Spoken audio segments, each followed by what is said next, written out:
Alright, let's be honest, when this whole Ukraine invasion kicked off, most of us thought it'd be over in a flash. Putin rolling into Kyiv on a tank made of caviar and oligarch tears. But guess what? Didn't quite pan out that way, did it? Instead, we're seeing a different story unfold. One where the mighty Russian bear looks a little, well, less mighty. Suddenly, those shiny new tanks are rusting in Ukrainian fields, and the only tears are coming from Russian mothers wondering where their sons have disappeared to. We're talking sanctions biting harder than a Siberian winter, and an economy that's about as stable as a unicycle on a tightrope. And let's not forget the brain drain. Turns out, when your leader starts acting like a Bond villain who lost his meds, the smart folks tend to book a one-way ticket out of there. Who can blame them? So yeah, cracks are definitely showing in that carefully constructed facade of Russian power. The real question is, how deep do those cracks go? Now Putin, bless his cotton socks, seems to think this is all going swimmingly. He's out there comparing himself to Peter the Great, which, last time I checked, isn't exactly a winning strategy in the 21st century. But let's, for a moment, entertain the idea that Russia could somehow win this war. What would that even look like? Occupying a country the size of Texas filled with people who would rather swallow glass than live under Russian rule. Good luck with that. Plus, every bridge blown up, every tank turned into scrap metal represents a victory for Ukraine and a strategic nightmare for Russia. Let's not forget the economic quicksand Russia's sinking in. Sanctions are like that friend who borrows $20 and then suddenly forgets you exist. Except in this case, it's entire countries giving Russia the cold shoulder. Winning? Putin might as well try to win a staring contest with a statue. It's not going to end well. Okay, so we've established that Russia's looking a little worse for wear these days, but let's break down the specifics, shall we? First up, their military. Remember those parades in Red Square, all those gleaming missiles and tanks? Turns out it was a bit of a Potemkin parade. The reality is a military plagued by corruption, outdated equipment, and tactics straight out of the last century. It's like trying to win a Formula One race in your grandpa's rusty station wagon. Sure, it might get you to the shops, but it's not going to win any races. Then there's the whole information war front. Turns out shutting down independent media and force-feeding your citizens propaganda only works for so long. People aren't stupid. They can smell BS even when it's wrapped in a Russian flag. The cracks are there, folks, and they're getting wider by the day. Now let's talk about Ukraine. When this all began, they were the underdog, David facing down a Goliath with a questionable haircut. But here's the thing about underdogs. They've got heart, grit, and a whole lot of Molotov cocktails. We've seen ordinary Ukrainians standing up to tanks, grandmothers chasing off Russian soldiers with sunflower seeds, and a president who's gone from comedian to global hero faster than you can say Slava Ukraini. They've got the world rooting for them. And more importantly, they've got the will to fight for their freedom. And that, my friends, is a potent weapon. Can they actually win? Well, they're already proving that they can resist. And in a fight like this, resistance might just be the first step towards victory. Section 5. The world is watching internet. For sure, Putin didn't exactly win himself any popularity contests with this little adventure.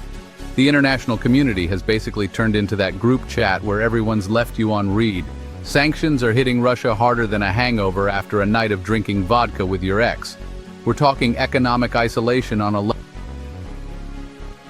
Whoa, dude, maybe chill out a bit.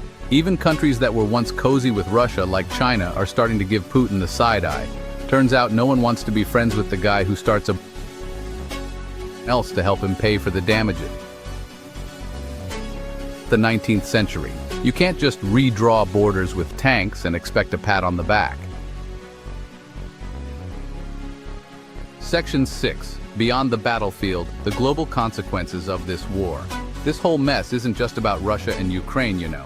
We're talking global food shortages, an energy crisis that's making everyone's heating bills look like ransom notes, and enough geopolitical tension to make a yoga instructor spontaneously combust.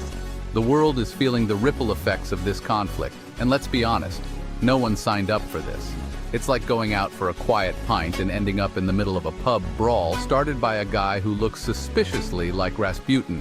The longer this drags on, the worse it's going to get for everyone. And that, my friends, is the truly terrifying thing about this whole situation. Section 7. What's next for Putin? Decoding Russia's next moves. So, what's next for Putin and his merry band of oligarchs? Predicting the actions of a man who seems to be channeling his inner czar is about as easy as playing chess with a pigeon. He might make a grand gesture like doubling down on the war effort or, accidentally falling out of a window. Or he might just keep on keeping on, hoping that everyone else gets bored and goes home. After all, that's kind of his MO, isn't it? The truth is, no one really knows what's going on in that head of his except maybe for the gecko who whispers sweet nothings into his ear. But one thing's for certain, he's backed himself into a corner and things are about to get a whole lot more interesting. Section 8. The future of Russia. A nation on the precipice. Russia, a country with a rich history and culture, is now standing at a crossroads. One path leads towards further isolation, economic ruin, and a descent into authoritarianism that would make Stalin proud. The other path? Well, that's a little harder to see right now. It requires acknowledging the mistakes of the past, embracing a future that doesn't involve invading its neighbors, and maybe, just maybe, giving that whole democracy thing another shot. The choices made in the coming months and years will determine not only the fate of Russia, but also its place in the world. Will it be a pariah state, feared and isolated, or will it find a way to rejoin the community of nations? Section 9. The truth revealed. A bold prediction for Russia's fate. Here's the thing about empires. They crumble. Sometimes slowly, sometimes with a bang, but they always crumble. And this whole Russian resurgence thing, it's built on a foundation of sand, held together by duct tape and the misguided dreams of a man who seems to have missed the memo that the 19th century called and wants its foreign policy back. Russia, as we know it, is at a breaking point. The war in Ukraine has exposed its weaknesses, alienated its allies, and crippled its economy. Change is coming, whether Putin likes it or not. The big question isn't if Russia will change, but how. Will it be a controlled demolition, a messy implosion, or maybe, just maybe, a phoenix rising from the ashes? Only time will tell, but one thing's for sure, it's going to be one hell of a show. So buckle up, Buttercup, because the next chapter in this story is going to be a wild ride.